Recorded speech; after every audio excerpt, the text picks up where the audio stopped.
매서운 겨울바람이 청담 사거리를 휘감고 있었습니다. 갤러리아 백화점 앞 횡단보도에 한 노인이 비틀거리며 서 있었습니다. 낡은 병원 가운 위에 허름한 카디건 하나만 걸친 채였습니다. 폐렴으로 입원 중인 강경숙 할머니는 잠시도 쉬지 못하고 길을 헤매고 있었습니다. 4인실 병실을 몰래 빠져나온 지 2시간. 고열에 시달리는 몸을 이끌고 버스를 타고 내리기를 반복했지만 은행이 어디 있는지 도통 기억이 나지 않았습니다. 택시를 탔어야 하는데 후회했지만 그 돈도 아까웠습니다. 마스크 위로 드러난 이마에는 식은땀이 가득했고 헝클어진 머리카락은 바람에 흩날렸습니다. 왜 나왔는지도 기억이 안 나 괴로워하다가 은행에 가야 한다는 걸 떠올렸습니다. 이야기를 계속하기 전에 구독과 좋아요 꾹 눌러주시고 매일 배달되는 사연 들어보세요. 알림 설정까지 해두시면 이야기가 올라오자마자 들으실 수 있답니다. 여러분들의 응원은 사연 제작에 정말 큰 힘이 됩니다. 지나가는 사람들은 하나같이 그녀를 피해갔습니다. 명품 백을 든 젊은 여성이 인상을 찌푸리며 한 걸음 물러섰고 양복 입은 남자는 코를 막은 채 빠르게 지나갔습니다. 병원 소독약 냄새와 식은땀 냄새가 뒤섞인 노인은 이 화려한 거리에서 철저히 외면받고 있었습니다. 그때였습니다. 익숙한 건물이 눈에 들어왔습니다. 마침내 30년 넘게 다니던 은행에 도착한 겁니다. 다리에 힘이 풀려 비틀거리면서도 강 여사는 안도의 한숨을 내쉬었습니다. 유리문을 밀고 들어서자 따뜻한 실내 공기가 얼굴을 감쌌습니다. 하지만 은행 안의 시선은 바깥보다 더 차가웠습니다. 고급스러운 정장 차림의 고객들이 일제히 고개를 돌렸고 창구의 직원들은 눈빛을 교환하며 인상을 찌푸렸습니다. 허름한 차림의 노인네가 들어오자 순간 은행의 공기가 무거워진 듯 했습니다. 강경숙은 힘없는 발걸음을 창구로 옮겼습니다. 고열 때문에 눈앞이 희미하게 흔들렸습니다. 젊은 여직원 앞에 서자 그녀는 떨리는 손으로 낡은 통장을 꺼내려 했습니다. 하지만 그 전에 차가운 목소리가 먼저 날아왔습니다. 저기 할머니 어디 아프신 거 아니에요? 병 옮기면 안 돼요.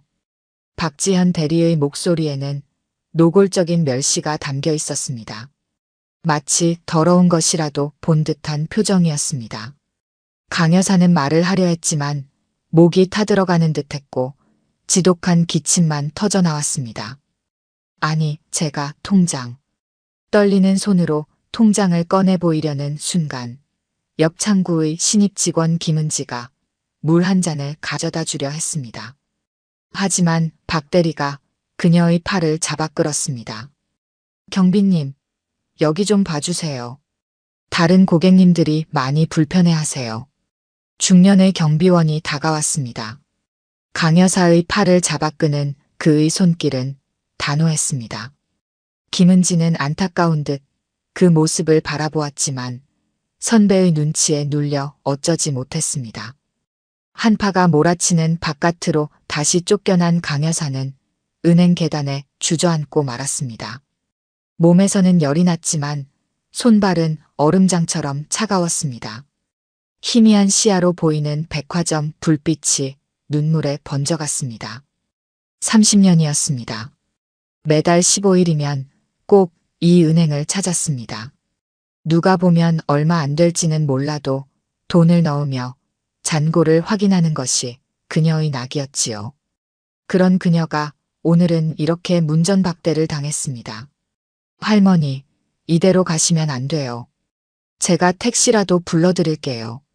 김은지가 몰래 밖으로 나와 강 여사의 팔을 조심스레 부축했습니다.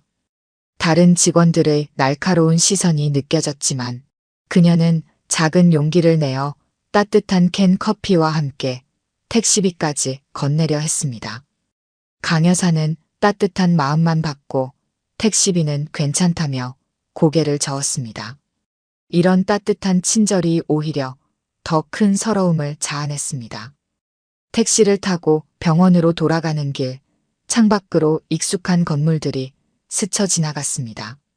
30년 동안 한 푼 두 푼 모아 일군 재산이었지만 오늘 그녀는 한 사람의 인격으로도 대접받지 못했습니다. 택시 기사님이 걱정스러운 눈빛으로 백미러를 보았지만 강 여사는 그저 말없이 눈물을 훔쳤습니다. 병실에 도착하자 간호사들이 한바탕 난리가 났습니다. 체온이 40도까지 올라가 있었고 산소 포화도는 위험할 정도로 떨어져 있었습니다. 하지만 그녀의 귓가에는 아무것도 들리지 않았습니다. 30년을 거래한 은행에서 사람 취급도 받지 못하고 쫓겨났다는 서러움만이 가슴 한켠에 깊이 박혀 있었습니다. 사인실 창문 너머로 보이는 도시의 불빛이 차갑게 빛났습니다. 산소 마스크를 쓴 채 누운 강 여사는 탁자 위에 놓인 전화기를 물끄러미 바라보았습니다. 한참을 망설이다 송미란 변호사의 번호를 누르는 그녀의 손가락이 떨렸습니다. 하얗게 마른 뺨 위로 다시 한 줄기 눈물이 흘러내렸습니다. 평생 검소하게 살아온 그녀였지만 오늘처럼 자신이 초라하게 느껴진 적은 없었습니다. 다음 날 아침 여의도에 위치한 한법률사무소는 평소와 다른 분위기로 출발했습니다. 송미란 변호사는 이른 시간부터 부동산 관련 서류들을 검토하고 있었습니다. 20년 넘게 강경숙 여사의 법률을 담당해온 그녀의 책상 위에는 청담동과 압구정동의 부동산 등기부등본들이 산처럼 쌓여 있었습니다. 그 중에서도 가장 눈에 띄는 것은 갤러리아 백화점 인근의 핵심 상권 건물들이었습니다. 청담 사거리에서 도산공원으로 이어지는 길에만 건물 3채, 그리고 압구정 로데오 거리의 대형 빌딩 1채. 보증금만 해도 수백억에 달했고 월 임대료 수입은 10억이 넘었습니다. 이 모든 건물이 30년 전 현금으로 매입되었다는 사실이 서류에 고스란히 남아 있었습니다. 송 변호사의 손끝이 서류 위에서 떨렸습니다. 어젯밤 강 여사에게서 전화를 받은 후 그녀는 한숨도 자지 못했습니다. 청담동에서 가장 알뜰하게 재산을 운용하는 것으로 유명한 강 여사가 그것도 폐렴 치료 중에 은행에서 쫓겨났다는 사실이 믿기지 않았습니다. 오전 9시 한 통의 전화가 걸려왔습니다. 병원 원무과였습니다. 강 여사가 사인실을 고집하다가 결국 고열로 쓰러져 VIP 병실로 옮겼다는 소식이었습니다. 원무과 직원은 어제 갑자기 병실을 비운 시간 동안 체력이 급격히 떨어진 것 같다며 걱정스러운 목소리를 전했습니다. 송 변호사는 서둘러 차를 몰았습니다. 평소라면 절대 하지 않았을 과속을 하면서도 마음은 자꾸 병원으로 달려갔습니다. 그녀는 강 여사의 진가를 잘 아는 몇 안 되는 사람 중 하나였습니다. 외견상 수수한 모습에 가려진 놀라운 사업 수완, 세입자들을 자식처럼 아끼는 마음, 그리고 무엇보다 타인을 배려하는 따뜻한 마음을 누구보다 잘 알고 있었습니다. 병원에 도착하자 VIP 병실 앞에는 의료진들이 모여 있었습니다. 폐렴 증세가 급격히 악화되어 산소호흡기를 착용해야 할 지경이었습니다. 하지만 강 여사는 여전히 세입자들 걱정부터 했습니다. 어제 은행에 가지 못해 임대료 감면을 처리하지 못했다며 젊은 자영업자들이 걱정이라는 말을 반복했습니다. 송 변호사는 강 여사의 침대 옆에 앉아 조용히 이야기를 들었습니다. 어제 있었던 일들이 하나둘 풀려나왔습니다. 평소 입던 낡은 카디건 차림으로 은행을 찾았던 일, 직원들에게 무시당하고 쫓겨났던 일, 그리고 유일하게 자신을 도우려 했던 신입 직원의 이야기까지. 이야기를 듣는 동안 송 변호사의 표정은 점점 굳어졌습니다. 그녀는 노트북을 펴고 빠르게 자판을 두드리기 시작했습니다. 청담동 일대 부동산 소유주 현황, 임대료 내역, 세입자 목록까지 모든 자료를 불러왔습니다. 그리고 마지막으로 은행 거래 내역을 확인했을 때 그녀의 눈이 커졌습니다. 강 여사가 그 은행에 예치한 자금이 2천억이 넘었습니다. 건물 보증금과 임대료 수입, 그리고 평생을 알뜰하게 모은 재산이 고스란히 쌓여 있었습니다. 더구나 그 돈은 특별한 투자 상품 없이 모두 보통 예금과 정기 예금으로만 관리되고 있었습니다. 말 그대로 은행의 든든한 자금줄이었던 것입니다. 창밖으로는 겨울 햇살이 따뜻하게 비치고 있었습니다. 송 변호사는 잠시 생각에 잠겼다가 조용히 전화기를 들었습니다. 어은행 본점 프라이빗 뱅킹 센터장이었습니다. 그녀가 전하는 이야기를 들은 센터장의 목소리가 떨렸습니다. 청담동의 전설적인 임대인이자 2천억대 자산가를 이런 식으로 대한 은행이 있다는 사실에 그는 놀라움을 감추지 못했습니다. 송 변호사는 이어서 금융감독원 민원실에도 연락을 취했습니다. 고령 고객 차별에 대한 민원 접수였습니다. 통화를 마친 후에는 서울시 소비자보호센터에도 연락했습니다. 모든 준비는 차근차근 하지만 신속하게 진행되었습니다. 오후가 되자 병실에는 특별한 손님이 찾아왔습니다. 어은행의 프라이빗 뱅킹 센터장이었습니다. 그는 조심스럽게 제안을 건넸습니다. 전담 프라이빗 뱅커 배정, VIP 라운지, 전용 카드 발급, 수수료 평생 면제 등 파격적인 조건이었습니다. 하지만 강 여사는 피곤한 듯 눈을 감았습니다. 저녁이 되어 병실이 조용해질 무렵 송 변호사는 마지막 전화 한 통을 걸었습니다. 한 대형 경제지 기자였습니다. 청담동의 알뜰한 임대인으로 유명한 강 여사의 미담은 이미 업계에서 회자되고 있었습니다. 코로나로 어려움을 겪는 청년 사업자들의 임대료를 자진 감면해주고 보증금을 돌려주면서도 이자 한 푼 받지 않았다는 이야기들이었습니다. 밤이 깊어갈수록 송 변호사의 휴대폰은 쉴 새 없이 울렸습니다. 다른 은행들의 VIP 담당자들이었습니다. 하지만 그녀는 더 이상 전화를 받지 않았습니다. 대신 조용히 서류를 정리하기 시작했습니다. 내일이면 많은 것이 바뀔 터였습니다. 한편 청담동 거리는 여전히 화려한 불빛으로 가득했습니다. 그 은행의 유리창 너머로는 직원들이 바쁘게 움직이는 모습이 보였습니다. 그들은 아직 모르고 있었습니다. 자신들이 어제 어떤 손님을 돌려보냈는지, 그리고 그것이 얼마나 큰 실수였는지를. 일주일 뒤 여의도의 아침은 분주했습니다. 어은행 본점 17층 프라이빗 뱅킹 센터는 이른 시간부터 긴장감이 감돌았습니다. 센터장실에서는 중요한 미팅이 진행되고 있었고 그 주인공은 다름 아닌 청담동 중앙지점의 신입 행원 김은지였습니다. 정말 놀라운 일이었습니다. 그 상황에서 진심 어린 배려를 보여준 직원은 김은지 씨뿐이었다고 하더군요. 센터장의 목소리에는 깊은 신뢰가 묻어났습니다. 송미란 변호사가 전해준 그날의 이야기는 이미 은행권의 파문을 일으키고 있었습니다.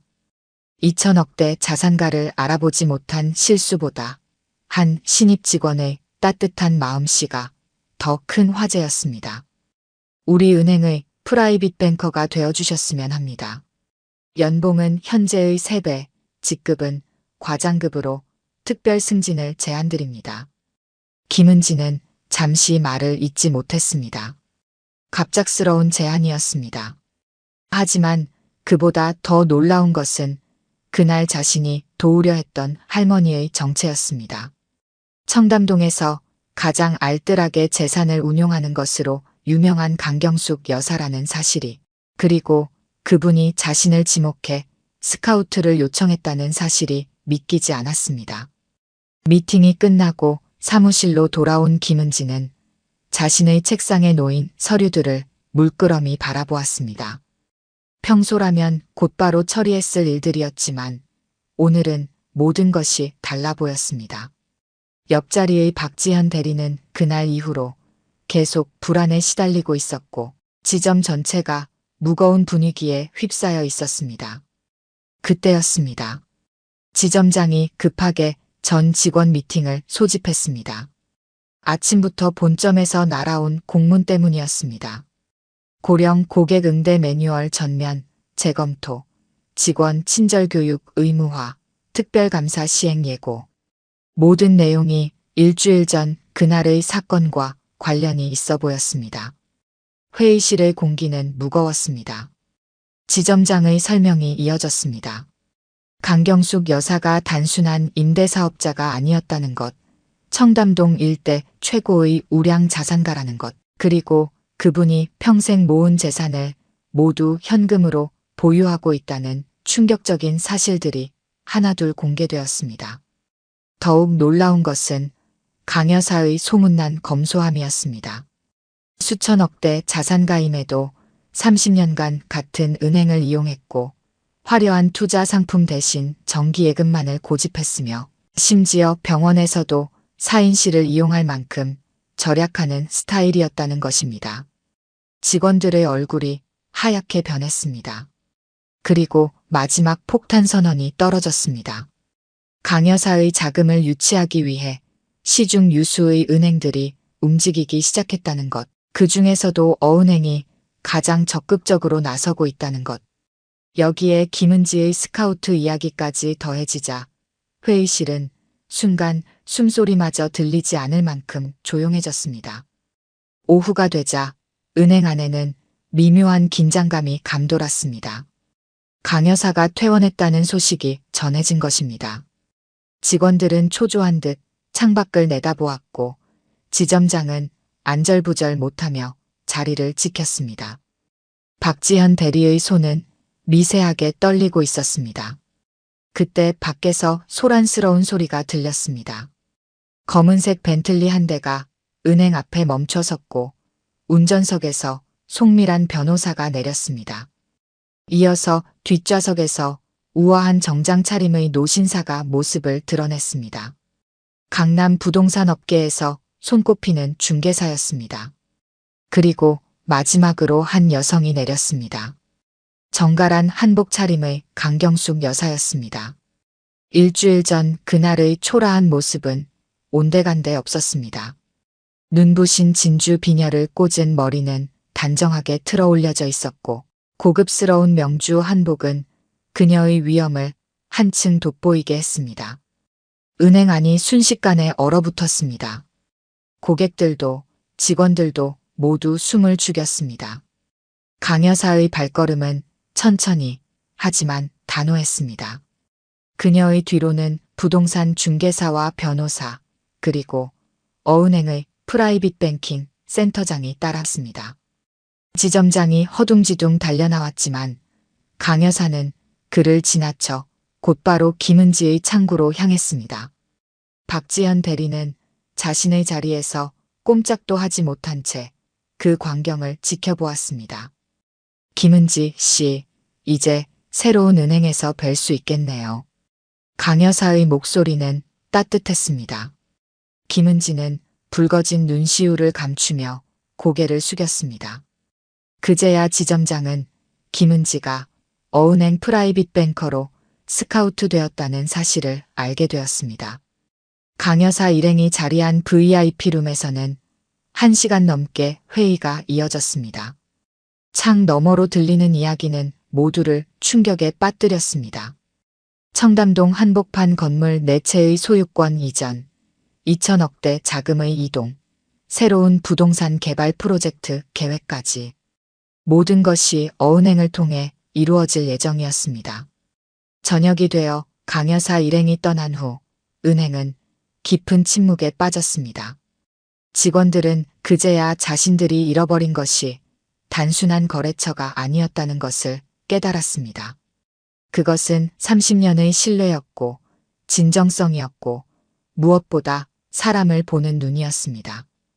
밤늦게까지 이어진 지점 회의에서는 자책과 반성이 이어졌습니다. 하지만 이미 엎질러진 물을 담을 수는 없었습니다. 청담동의 거리는 여전히 화려한 불빛으로 가득했고 그 불빛 속에는 이제 새로운 이야기가 시작되고 있었습니다. 한 달 후 청담동의 풍경이 조금씩 달라지고 있었습니다. 강 여사가 소유한 건물들의 외관이 새롭게 단장되기 시작했고 어은행의 새 지점이 들어설 자리에는 공사 가림막이 설치되었습니다. 하지만 가장 큰 변화는 그 안에서 일어나고 있었습니다.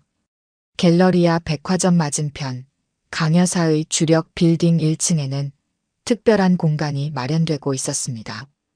VIP 시니어 라운지라는 이름의 이 공간은 고령의 고객들을 위한 전용 은행이었습니다.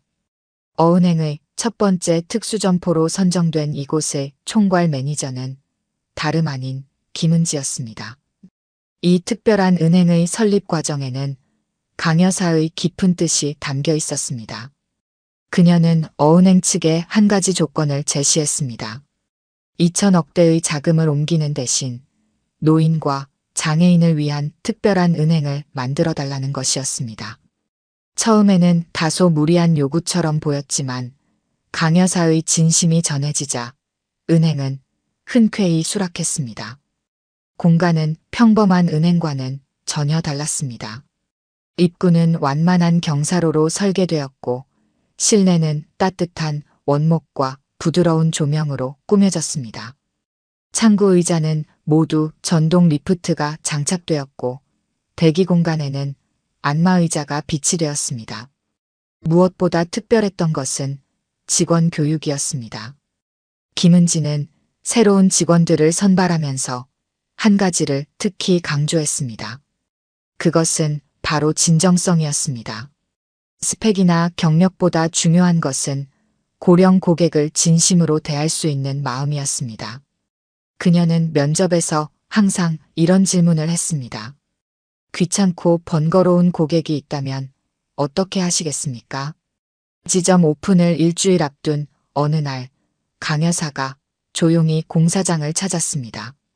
이번에도 화려한 한복 대신 평소처럼 수수한 차림이었습니다. 김은지는 그런 그녀의 모습에서 특별한 의미를 발견했습니다. 겉모습이 아닌 본질을 보라는 무언의 가르침이었습니다. 은지 씨, 우리 함께 한 가지 약속을 해요. 강 여사는 김은지의 손을 잡았습니다.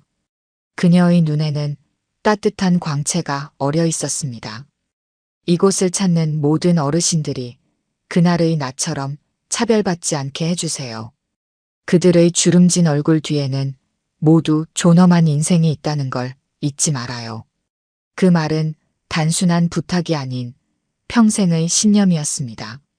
강 여사는 이어서 놀라운 이야기를 들려주었습니다.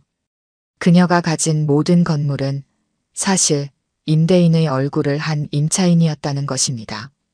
30년 전 그녀는 남편과 함께 이 거리에서 작은 가게를 시작했습니다. 건물주의 갑작스러운 임대료 인상으로 가게를 접어야 했을 때 한 은행원의 따뜻한 배려로 대출을 받을 수 있었고 그것이 전환점이 되었습니다. 그때의 그 은행원처럼 은지 씨도 누군가의 인생을 바꿀 수 있어요. 개점을 하루 앞둔 저녁 VIP 시니어 라운지는 특별한 손님들을 맞이했습니다. 청담동의 노인정 어르신들이었습니다. 강 여사는 그들을 위해 작은 다회를 준비했습니다. 평소 절약하는 것으로 유명한 그녀였지만 이날만큼은 최고급 닭이와 과자를 준비했습니다. 다과를 나누는 자리에서 한 할머니가 눈물을 보였습니다. 몇 달 전 다른 은행에서 무시당했던 일을 이야기하며 이런 곳이 생겨서 정말 다행이라고 했습니다. 그때 강 여사는 조용히 미소 지었습니다. 그녀의 쓰라린 경험이 누군가에게는 위로가 되고 있었기 때문입니다. 드디어 문을 연 VIP 시니어 라운지는 금융권에 신선한 충격을 주었습니다. 첫 달부터 예상을 뛰어넘는 실적을 올렸고 입소문을 타고 멀리서도 고객들이 찾아왔습니다. 다른 은행들도 하나둘 이러한 특별 점포를 계획하기 시작했습니다. 김은지는 매일 아침 라운지에 들어설 때마다 입구에 걸린 문구를 바라봅니다. 당신의 주름은 삶의 훈장입니다. 이 글귀는 강 여사가 직접 써서 건넨 것입니다. 그리고 그 아래에는 작은 글씨로 이렇게 적혀 있습니다. 모든 사람은 존중받을 자격이 있습니다. 청담동의 거리는 여전히 화려합니다. 명품 매장들은 늘 붐비고 고급 차들이 줄지어 섭니다. 하지만 이제 이 거리에는 작은 변화가 생겼습니다. 평범한 옷차림의 노인들도 당당하게 은행을 찾을 수 있게 된 것입니다. 그들의 발걸음에는 더 이상 주저함이 없습니다. 강 여사는 여전히 검소한 생활을 고집합니다. 하지만 유독 한 가지에만큼은 아낌없이 투자합니다. 바로 사람을 존중하는 일입니다. 그녀가 남긴 교훈은 이제 금융권 전체로 퍼져나가고 있습니다. 진정한 VIP는 통장 잔고가 아닌 그 사람의 삶이 말해줍니다. 김은지는 매일 이 말을 직원들과 나눕니다. 그리고 그들은 매일 그 말의 의미를 실천하고 있습니다. 오늘 들려드린 이야기가 여러분의 마음에 작은 울림이 되었기를 바랍니다. 아까 깜빡하신 분들이 계셨다면 좋아요와 구독 부탁드려요. 다음 사연을 들려드리는데 큰 힘이 된답니다. 그리고 여러분의 이야기도 댓글로 들려주세요. 다음 이야기 때 또 뵙겠습니다. 충청도 논산의 이른 아침 공기는 차가웠습니다. 박성실 씨는 아침마다 하던 대로 과수원을 돌아보고 있었습니다. 올해로 72세가 된 그의 손은 거칠었지만 40년 동안 배 농사를 지으며 키워낸 나무들은 그의 손길 아래 곧게 자라 있었습니다. 봄이 오는 길목에서 나무들은 새순을 틔우기 시작했습니다. 아내 김순자는 과수원 한켠에서 밭일을 하고 있었습니다. 부부는 새벽부터 일어나 함께 일하는 것이 일상이었습니다. 논산에서 제일 큰 과수원을 일구어낸 부부였지만 여전히 검소한 생활을 이어가고 있었습니다. 성실 씨는 10년 전부터 입어온 낡은 점퍼를, 순자 씨는 시장에서 10,000원에 산 면바지를 즐겨 입었습니다. 성실 씨의 휴대폰이 울렸습니다. 아들 준영이었습니다. 서울에서 부동산 개발 회사를 운영하는 아들은 얼마 전부터 전화를 자주 하는 편이었습니다. 하지만 바쁜 사업 때문에 집에 내려오지는 못했습니다. 전화기 너머로 들려오는 목소리에는 활기가 가득했습니다. 아버지, 제가 강남에 새로 건물을 하나 인수했습니다. 그런데 그 건물에 있는 레스토랑이 정말 유명한 곳이라 부모님께서 꼭 한번 와보셨으면 해서요. 성실 씨는 잠시 망설였습니다. 서울은 멀었습니다. 게다가 나이가 들수록 낯선 곳에 가는 것이 부담스러웠습니다. 하지만 오랜만에 아들 얼굴을 본다는 생각에 마음이 끌렸습니다. 아버지, 어머니 모시러 제가 내려갈까 하는데요. 아니다. 우리가 버스 타고 올라가면 된다. 성실 씨는 단호했습니다. 평생 남에게 패 끼치지 않고 살아온 그였습니다. 아들이 대신 운전을 하고 회사 일에 차질이 생기는 것이 내키지 않았습니다. 이야기를 계속하기 전에 구독과 좋아요 꾹 눌러주시고 매일 배달되는 사연 들어보세요. 알림 설정까지 해두시면 이야기가 올라오자마자 들으실 수 있답니다. 여러분들의 응원은 사연 제작에 정말 큰 힘이 됩니다. 순자 씨는 여행 준비를 시작했습니다. 손주들 선물로 배즙을 챙기고 아들 내외에게 줄 작년에 담근 장아찌도 꺼내왔습니다. 성실 씨는 과수원 관리를 부탁할 일꾼들과 이야기를 나누었습니다. 둘 다 서울 나들이가 설레는 마음이었지만 티를 내지는 않았습니다. 이른 아침 부부는 논산터미널로 향했습니다. 버스는 새벽 안개를 뚫고 서울로 향했습니다. 차창 밖으로 스쳐 지나가는 풍경이 달라질 때마다 도시가 가까워짐을 실감했습니다. 성실 씨는 잠든 아내의 어깨를 살며시 감쌌습니다. 서울행 버스 안에서 성실 씨는 생각에 잠겼습니다. 40년 전 결혼식도 못 올리고 시작한 농사였습니다. 빚을 내서 산 과수원은 척박했고 모두가 실패할 거라 말렸습니다. 하지만 부부는 포기하지 않았습니다. 밤낮으로 일하며 나무를 가꾸었고 시행착오 끝에 맛 좋은 배를 수확할 수 있었습니다. 준영이가 초등학교에 입학할 무렵 과수원은 논산에서 소문난 곳이 되어 있었습니다. 성실 씨의 배는 품질이 좋기로 유명했고 도매상들이 앞다퉈 찾아왔습니다. 하지만 부부는 여전히 검소했습니다. 늘어난 수입은 모두 준영이의 교육비로 들어갔습니다. 아들에게만큼은 좋은 교육을 시키자. 그것이 부부의 한결같은 마음이었습니다. 서울의 명문대에 입학한 준영이를 자랑스러워했고 유학을 가겠다는 아들의 뜻을 전적으로 지지했습니다. 귀한 아들 하나를 키우기 위해 부부는 모든 것을 바쳤습니다. 서울에 도착했을 때는 점심시간이 막 지난 후였습니다. 준영이가 알려준 대로 지하철을 타고 강남으로 향했습니다. 낯선 지하철에서 성실 씨는 아내의 손을 꼭 잡았습니다. 젊은이들은 휴대폰만 보며 바쁘게 오가는데 부부는 천천히 계단을 올랐습니다. 강남의 거리는 화려했습니다. 높은 빌딩들이 하늘을 찌를 듯 솟아 있었고 명품 매장들이 즐비했습니다. 젊은이들은 하나같이 세련되어 보였습니다.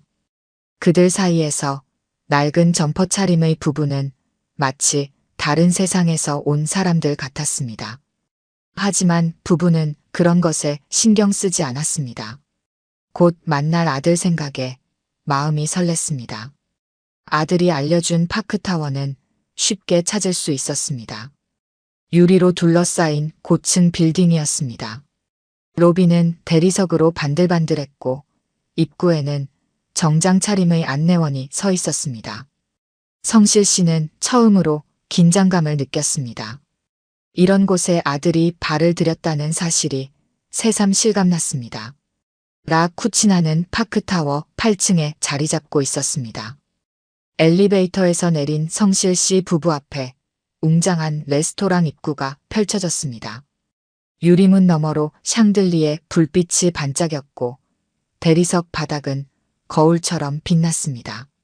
문 옆에는 금박으로 장식된 메뉴판이 놓여 있었습니다. 파스타 한 접시가 5만 원, 스테이크는 15만 원이었습니다. 성실 씨는 순간 망설였습니다. 과수원에서 일꾼 2명을 하루 쓸 수 있는 돈이었습니다. 현관에는 20대 후반으로 보이는 여직원이 서 있었습니다. 매니저 배지를 단 서민주였습니다. 그녀는 처음부터 미간을 찌푸렸습니다. 수십 년 된 점퍼와 낡은 운동화를 신은 노부부의 모습이 눈에 거슬렸습니다. 예약하셨나요? 서민주의 목소리는 차가웠습니다. 마치 이런 손님은 예약이 없을 거라고 확신하는 듯한 말투였습니다. 네, 박성실이라고 아들이 예약해뒀을 텐데요. 서민주는 예약 명단을 확인했습니다. 테이블 예약은 되어 있었지만 그녀의 표정은 여전히 불친절했습니다. 레스토랑 안으로 들어서자 사람들의 시선이 모였습니다. 명품으로 치장한 젊은 여성들과 양복, 차림의 중년 신사들 사이로 초라한 노부부가 걸어가는 모습은 그림처럼 어울리지 않았습니다. 창가 자리에 앉은 후 서민주가 태블릿을 내밀었습니다. 저희는 페이퍼리스 매장이라 주문은 모두 태블릿으로만 받고 있습니다. 성실 씨는 당황했습니다. 농사일에 익숙한 그의 손은 태블릿 화면을 다루기에 너무 거칠었습니다. 순자 씨도 난감한 표정이었습니다. 저기 종이 메뉴판은 없나요? 디지털 전환으로 모두 태블릿으로 교체됐습니다. 서민주의 말투는 점점 더 딱딱해졌습니다. 그때 성실 씨의 전화가 울렸습니다. 아들이었습니다. 아버지, 죄송합니다. 미팅이 길어져서 30분 정도 더 걸릴 것 같습니다. 먼저 식사 시작하세요. 성실 씨는 난감했습니다.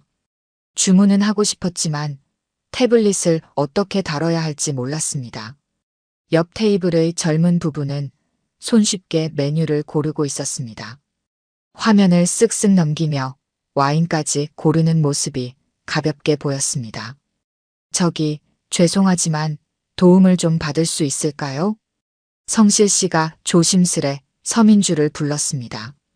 하지만 그녀는 이미 다른 손님들을 응대하느라 바빴습니다.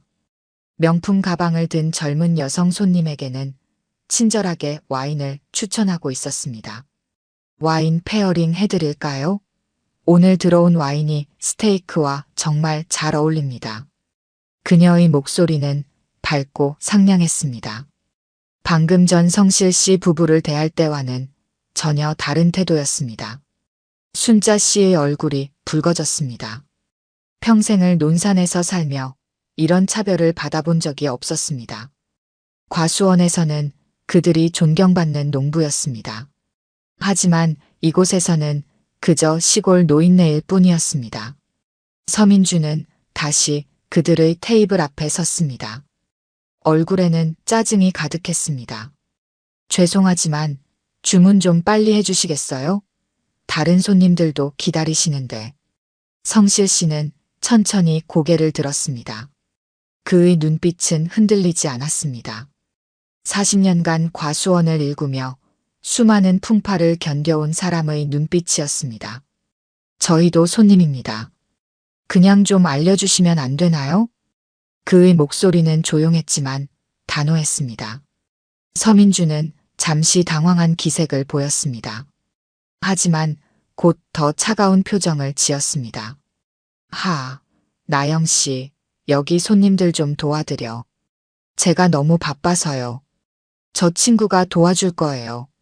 서민주의 뒤에서 나영이라는 이름표를 단 젊은 직원이 다가왔습니다.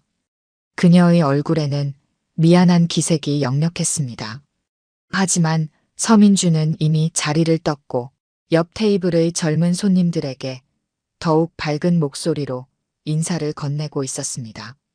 나영은 조심스럽게 성실 씨 부부의 테이블로 다가왔습니다. 바로 그때였습니다. 입구에서 발걸음 소리가 들렸고 정장 차림의 한 남자가 레스토랑으로 들어섰습니다. 준영이었습니다. 준영은 입구에 들어서자마자 상황을 직감했습니다. 어머니의 붉어진 얼굴과 아버지의 굳은 표정이 모든 것을 말해주고 있었습니다. 더구나 태블릿은 여전히 꺼진 채였습니다. 준영이 레스토랑에 들어서자 공기가 무거워졌습니다. 오랜 세월 장사를 해온 서민주는 직감적으로 알았습니다. 이 손님이 평범한 손님이 아니라는 것을. 아니나 다를까 그는 곧장 부모님 테이블로 향했습니다. 서민주는 그제야 자신이 실수했다는 것을 깨달았습니다. 아들이 부모님 곁에 앉아 태블릿을 보는 순간 그녀의 손이 떨리기 시작했습니다. 주머니 속 휴대폰을 꺼내 김 사장에게 전화를 걸었습니다. 목소리가 흔들렸습니다. 사장님, 지금 매장에 와주셔야 할 것 같습니다. 김 사장은 즉시 상황을 파악했습니다. 일주일 전 파크타워의 소유권이 바뀌었다는 소식을 들었습니다.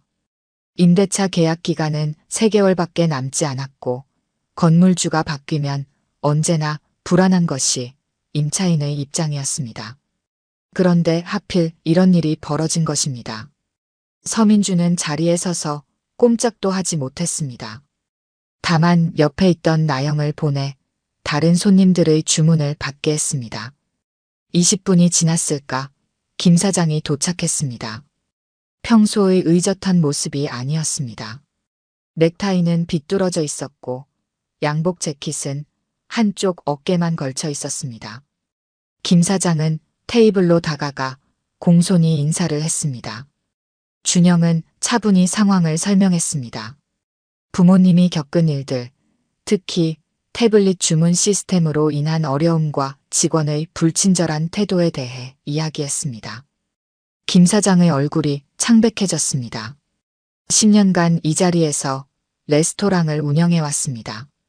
강남의 프리미엄 상권에서 자리를 잡기가 얼마나 어려운지 누구보다 잘 알았습니다.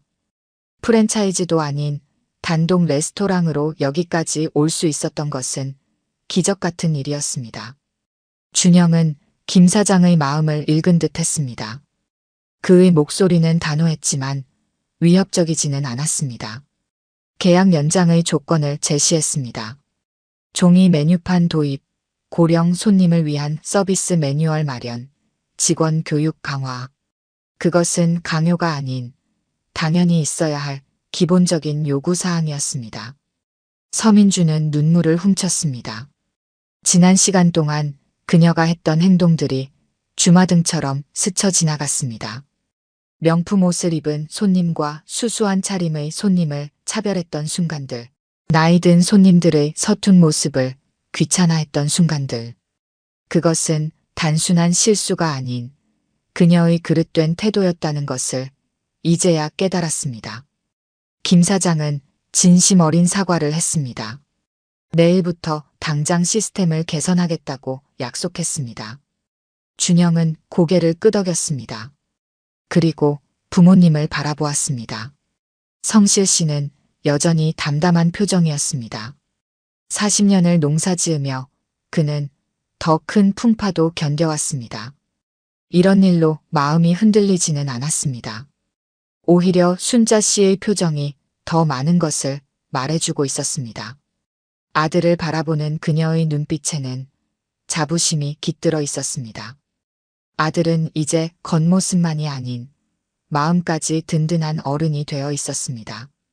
준영은 태블릿 메뉴판을 집어들었습니다. 그리고 능숙하게 주문을 했습니다.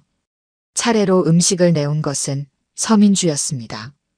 그녀의 손놀림은 조심스러웠고 목소리는 낮았습니다. 더 이상의 교만함은 찾아볼 수 없었습니다. 식사를 마치고 나올 때 김 사장과 서민주는 다시 한번 고개 숙여 인사를 했습니다. 준영은 가볍게 목례로 답했습니다. 그날 이후 라 쿠치나는 크게 변화했습니다. 준영은 다시 한번 자신을 찾아온 김 사장과 의논한 끝에 레스토랑 운영 전반에 걸친 개선안을 제시했습니다. 자신의 서비스에 자부심을 가지고 있던 서민주는 처음으로 자신의 태도를 돌아보게 되었습니다. 가장 먼저 바뀐 것은 주문 시스템이었습니다. 태블릿 주문은 유지했지만 각 테이블마다 종이 메뉴판을 함께 비치했습니다. 디지털 기기 사용이 어려운 손님들을 위해 전담 직원 2명을 신규 채용했습니다. 이들은 특별히 노년층 응대 교육을 받았고 천천히 설명하는 것을 귀찮아하지 않았습니다. 서비스 교육도 전면 개편되었습니다. 외모나 나이로 손님을 판단하지 않는 것을 기본 원칙으로 삼았습니다. 서민주는 처음에는 불만이 많았습니다. 고급 레스토랑의 격을 떨어뜨릴 것이라 우려했습니다. 하지만 시간이 지날수록 그녀의 생각도 바뀌어 갔습니다. 변화는 생각보다 빨리 찾아왔습니다. 어느 날 과묵한 노신사가 레스토랑을 찾았습니다. 낡은 점퍼 차림이었지만 직원들은 이전과 달리 정중하게 응대했습니다. 나중에 알고 보니 그는 미슐랭 스타 레스토랑의 심사위원이었습니다. 그는 라 쿠치나의 서비스 혁신 사례를 업계 매거진에 게재했고 이는 큰 반향을 일으켰습니다. 서민주의 변화가 가장 극적이었습니다. 그녀는 이제 모든 손님에게 진심 어린 서비스를 제공했습니다. 특히 노년층 손님들을 대할 때면 자신의 부모님을 대하듯 했습니다. 태블릿 사용이 서툰 손님에게는 무한한 인내심을 보였고 때로는 직접 주문을 도왔습니다. 한 달이 지났습니다. 라 쿠치나는 이제 새로운 모습으로 거듭났습니다. 고급스러운 분위기는 여전했지만 그 안에 따뜻함이 더해졌습니다. 젊은 고객들과 노년층이 자연스럽게 어우러졌고 직원들은 모든 손님을 동등하게 대했습니다. 준영은 매주 한 번씩 레스토랑을 찾았습니다. 때로는 혼자서, 때로는 부모님과 함께였습니다. 그는 조용히 구석자리에 앉아 레스토랑의 변화를 지켜보았습니다. 손님들의 표정이 밝아졌고 직원들의 미소는 진정성을 담게 되었습니다. 서민주는 이제 라 쿠치나를 단순한 고급 레스토랑이 아닌 모든 일을 위한 공간으로 만들어가고 있었습니다. 그녀는 더 이상 손님의 겉모습을 보지 않았습니다. 대신 모든 손님이 편안하게 식사를 즐길 수 있도록 세심한 배려를 아끼지 않았습니다. 레스토랑의 평판도 달라졌습니다. 입소문을 타고 모든 세대가 편안한 프리미엄 레스토랑이라는 새로운 이미지가 자리 잡았습니다. 예약은 늘어났고 단골 고객이 증가했습니다. 특히 부모님과 함께 찾는 젊은 고객들이 많아졌습니다. 준영이 바랐던 것은 바로 이런 변화였습니다. 겉모습이 아닌 진정한 가치를 보는 것, 나이나 차림새가 아닌 사람 그 자체를 존중하는 것. 그것은 그의 부모님께 배운 가장 소중한 가르침이었습니다. 라 쿠치나의 변화는 레스토랑 업계에 작은 혁신을 일으켰습니다. 다른 고급 레스토랑들도 하나둘 이러한 변화를 따라하기 시작했습니다. 서비스의 품격은 값비싼 인테리어나 화려한 외관이 아닌 모든 손님을 향한 진심 어린 마음에서 시작된다는 것을 깨닫게 된 것입니다. 논산의 아침 공기는 여전히 맑고 상쾌했습니다. 과수원 곳곳에는 봄 기운이 스며들어 있었고 가지마다 맺힌 꽃망울은 탐스러움을 더해가고 있었습니다. 성실 씨는 이른 아침부터 나무들의 상태를 점검하며 천천히 걸었습니다. 40년간 일군 과수원은 그의 삶 그 자체였습니다. 옆에서 순자 씨는 작은 밭을 정리하며 부지런히 손을 움직였습니다. 여느 때와 다름없는 풍경이었지만 부부의 마음은 여전히 서울에서의 일을 되새기고 있었습니다. 서울에서 만난 아들의 모습은 두 사람에게 깊은 인상을 남겼습니다. 준영은 단순히 성공한 사업가가 아니었습니다. 그는 부모에게 물려받은 근면과 성실함, 그리고 사람을 존중하는 마음을 바탕으로 세상을 변화시키고 있었습니다. 낯선 환경에서 당황하고 힘들어하던 부모를 보며 단호하게 목소리를 내던 모습은 성실 씨의 가슴을 뿌듯하게 만들었습니다. 정말 대견한 녀석이야. 이제는 우리보다 훨씬 나은 사람이 됐구나. 성실 씨는 과수원 나무를 쓰다듬으며 중얼거렸습니다. 그런 남편의 말에 순자 씨도 고개를 끄덕였습니다. 그렇지요.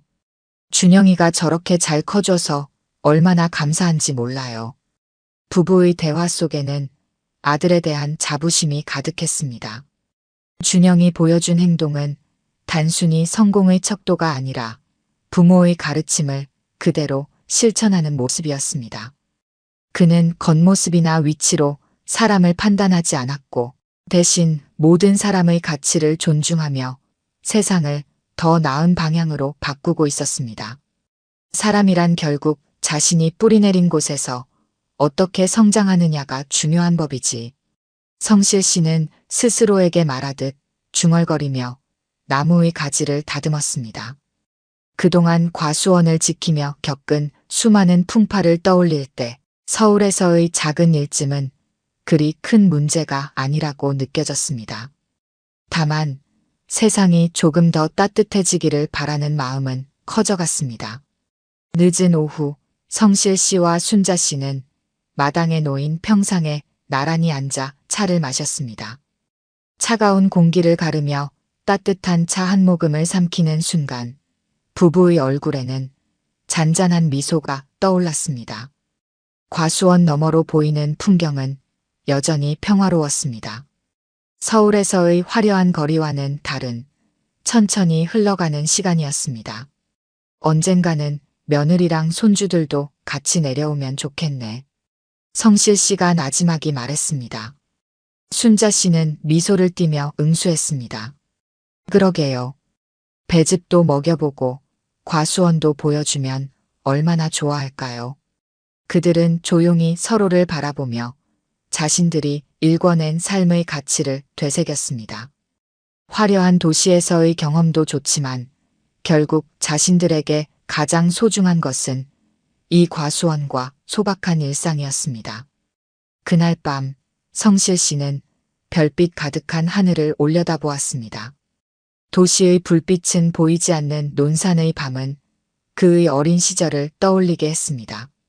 부모 없이 자라며 힘들었던 시간, 그리고 스스로 길을 만들어 온 지금까지의 삶. 모든 것이 뿌리 깊게 자란 이 나무들과 닮아 있었습니다. 세상은 변하더라도 나무는 뿌리 깊게 자라야 하는 법이지. 그것은 아들에게 전하고 싶은 가르침이기도 했습니다. 땅속 깊이 뿌리를 내리고 누구에게나 그늘을 나누어 주는 나무처럼 살라고. 다음 날 아침 과수원에는 다시 새벽 공기가 맴돌았습니다. 나무들은 어제보다 조금 더 자란 모습으로 부부를 맞이했습니다. 삶은 여전히 이어지고 있었고 부부의 마음에는 서울에서 얻은 교훈과 자부심이 자리 잡고 있었습니다. 그리고 그들의 과수원은 내일도 그 다음 날도 변함없이 뿌리를 내리며 자라날 것이었습니다. 오늘 들려드린 이야기가 여러분의 마음에 작은 울림이 되었기를 바랍니다. 아까 깜빡하신 분들이 계셨다면 좋아요와 구독 부탁드려요. 다음 사연을 들려드리는데 큰 힘이 된답니다. 그리고 여러분의 이야기도 댓글로 들려주세요. 다음 이야기 때 또 뵙겠습니다.